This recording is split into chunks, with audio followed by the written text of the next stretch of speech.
2 Anette Laine ja Elvis. Ja Elvisen jälkeen Timo Taylor ja Esper. Kiittää koko ajan.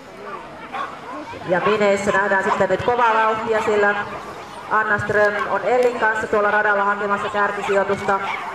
Ja heitähän ainakin pari vuoden takaa muistan, että olivat silloin mitaleilla.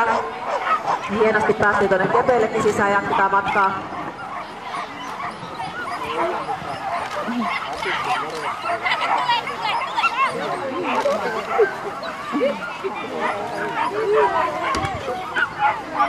Vähän hiipuu vauhti. Hyvä, Anna.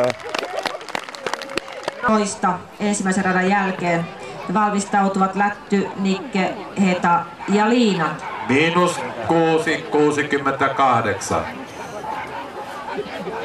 Eli tonne 39 sekunnin pintaan pitää päästä, jotta saadaan johtoaika. Ja kyllähän tämä tyttö tikkaa siihen, ettei... Harmin paikka. Yes. Jaha, no tämähän on nyt sitten näin.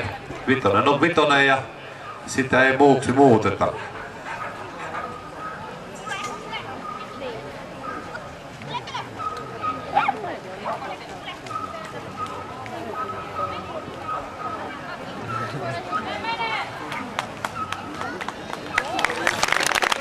Hienosti painettiin loppuun asti.